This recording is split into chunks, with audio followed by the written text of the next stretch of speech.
from Election Day, and former President Donald Trump is escalating his violent rhetoric, suggesting one of his most prominent critics, the former Congresswoman Liz Cheney, should be fired upon. She's a radical war hawk. Let's put her with a rifle standing there with 9 barrels shooting at her, okay? Let's see how she feels about it. You know, when the guns are trained on her face.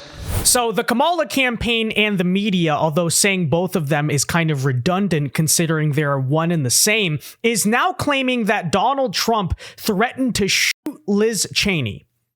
Now, that doesn't really sound right. Would Trump really say that? We'll show you what he actually said here today. But first, folks, do us a big favor. If you're enjoying the content, be sure to hit that like button down below and subscribe if you are new. And why should you subscribe? Because we are just a couple days away from the election. It's never been a better time to get locked in, resist the mainstream media machine by supporting independent media. Hit that red button. It's totally free, and it's the #1 way to support our work. And with that said, let's actually listen to what Trump allegedly said here in the full context, because I know they're not big fans of that. And I don't blame him for sticking with his daughter, but his daughter's a very dumb individual, very dumb. She's a radical war hawk. Let's put her with a rifle standing there with 9 barrels shooting at her, okay? Let's see how she feels about it. You know, when the guns are trained on her face.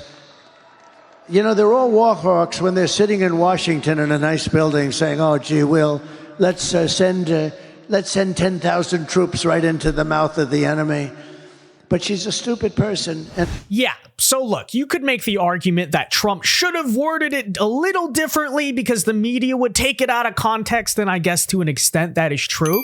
But no, the point he was making was not that he wants to shoot Liz Cheney or put her in front of a firing squad. He was making a common argument that is made against the neocons and warhawks, which, by the way, in 2024, overwhelmingly support Kamala Harris, which is, if they're such big fans of these endless wars, why don't they go fight them themselves? And that is not a new talking point that Donald Trump invented. This is something that a lot of leftists rightfully said back in 2003 when it came to George Bush, Dick Cheney, right? Liz Cheney's father, and the Iraq war. But suddenly now Donald Trump makes it. The media and the Kamala campaign pretend like they don't understand it. And frankly, the neocons clearly seem to be offended mainly because we called out their moral hypocrisy on this. They're perfectly okay with sending thousands of American kids my age to go die. But if push ever came to shove and they were ever asked, okay,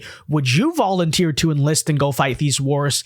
They wouldn't do it. She kills people. She wanted even in my administration, she was pushing that we go to war with everybody. And I said, if you ever gave her a rifle and let her do the fighting, if you ever do that, she wouldn't be doing too well, I will tell you right now. But she's a war hawk.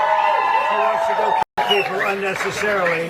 And if she had to do it herself and she had to face the consequences of battle, she wouldn't be doing it. So it's easy for her to talk, but she wouldn't be doing it.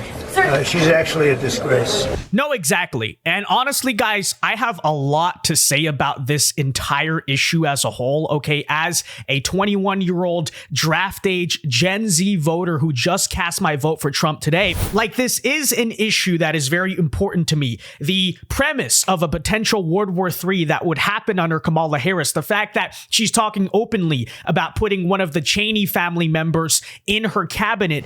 And keep this in mind, too. Are you exactly surprised that Liz Cheney, even herself personally, took Donald Trump's comments out of context and outright lied about what he said? It shouldn't surprise you that the very family who lied about WMDs in Iraq and got hundreds of thousands of people killed, yes, they literally are genocidal maniacs, all to enrich Halliburton, which Dick Cheney used to be the CEO of, and thousands of Americans are dead, hundreds of thousands of Iraqis are dead. But the point is, should it surprise you that the people who lied about that are also going to lie about Donald Trump's comments? Absolutely not. These war criminals, the only thing they know how to do is lie about everything, and CNN has clearly taken them up on it. Take a listen to what the mainstream media has to say. From Election Day, and former President Donald Trump is escalating his violent rhetoric, suggesting one of his most prominent critics, the former Congresswoman Liz Cheney, should be fired upon. She's a radical war hawk.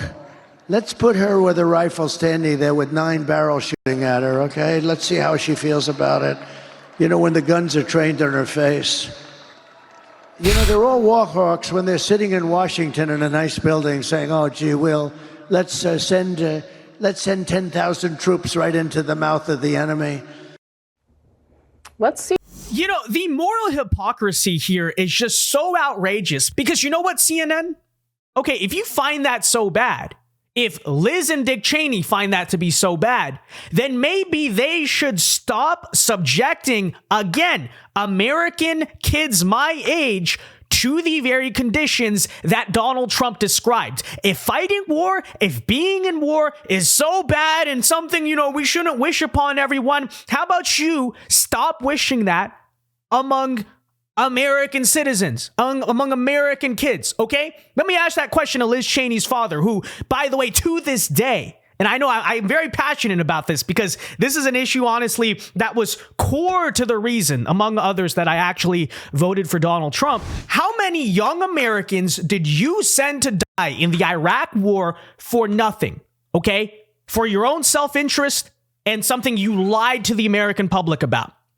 How many parents to this day are still living with the grief, which is the worst grief you can ever face in your life, of losing a child? How many young American men and women, by the way, too, will never get to live the American dream, have kids, raise a family, enjoy the fruits of this country? How many were robbed of their lives because they went to die for your lies and to fill your own pockets because you were at Halliburton? You were the former CEO there. You absolute scumbag, okay? And my message to CNN is, again, if you think it is so bad, the scenarios, the circumstances of war, then you should be calling out the Cheney family every single day. And frankly, okay, I'm just saying, International Court of Justice, maybe you should call for Dick Cheney to stand trial there. Seriously. Okay. And by the way, if you think I sound crazy, this is exactly what liberals back in 2003 were saying. They were absolutely right. Okay. If I was, my age back then and I wasn't a literal baby when the Iraq war was happening,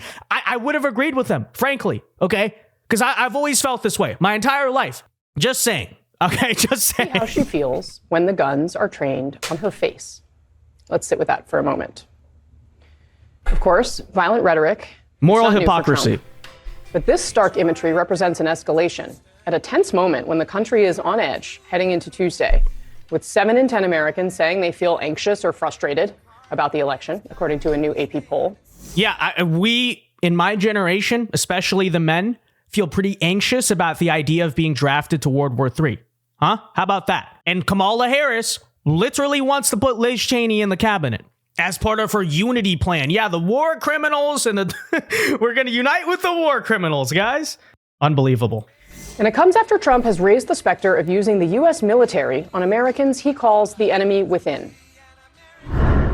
I think the bigger problem is the enemy from within, not even the people that have come in and destroying our country. By the way, totally destroying our country. The towns, the villages, they're being inundated. But I don't think they're the problem in terms of election day. I think the bigger problem are the people from within. We have some very bad people. We have some sick people, radical left lunatics. It should be very easily handled by, if necessary, by National Guard, or if really necessary, by the military. Yeah, Democrat governors have used military National Guard against violent protesters too. Okay, I don't exactly understand the point here. Throughout the last nearly 10 years, with Trump on the national stage, the public rhetoric has gotten darker and more violent with time. Speaking to General Mark Milley when he asked that question of, can't you just shoot him in the legs or something? And I was Defense Secretary Mark Esper. After Trump left office. So there you have it. I mean, you basically get the point. This is what the media is saying. It's so freaking bad that Donald Trump said that if Liz Cheney supports war so much, she should go fight the war. But apparently it's not bad when Liz Cheney supports the wars that put American citizens in the very position that Donald Trump described, which was what the point that Trump was trying to make, right? That's perfectly fine. No, we pretend to be like honest journalists, but we do not question the military industrial complex or the political class that wants endless war in this country. Like, again, you could argue that Trump in the original clip with Tucker Carlson should have said it differently because the media was going to take it out of context or whatever. Like, it's a whatever at this point. But the point he was making was completely true. Like, I'll tell you a true story. Today, I went to go cast my vote, right? So I early voted today. I came home and I saw this whole controversy and I read into it. I listened to what Trump said in context and I was just so reaffirmed that I made the absolute right choice. Okay. Because I, as a 21-year-old Gen Z male voter, looked at the fact that Kamala Harris has embraced Dick Cheney and Liz Cheney with open arms. Okay, you can see it on video. She says they're highly respected. I really appreciate the endorsement. She's doing campaign rallies with Liz Cheney, hinted at appointing them as the Republicans in the cabinet. I looked at that and said, no more of this. There will not be an Iraq War 2.0. Okay, and my generation will not be drafted based on the lies of this same exact scumbag family that did it once before with the generation before me. And frankly, okay, by embracing the Cheney family, the Kamala Harris ticket is the ticket of war, of death. And, you know, there's another word, maybe you don't want to use it, but, you know, it could be implied there too. Okay. And I'm not voting for that. Nobody should vote for that, but especially people my age, especially men my age, who, you know, we are the most affected personally by the endless wars. There's no reason to do it. Okay. Donald Trump was absolutely making a true point. And again, if the neocons are so mad about it, maybe they should look into their own moral hypocrisy, okay? Because that's the very conditions they send Americans to do. All Trump was saying is, well, how come, you know, you always make these decisions from a cozy office in DC? How come you're never out there on the front lines yourself? Just saying, guys, vote Trump for the ticket of peace and the prosperity of our futures, okay? Really is that simple.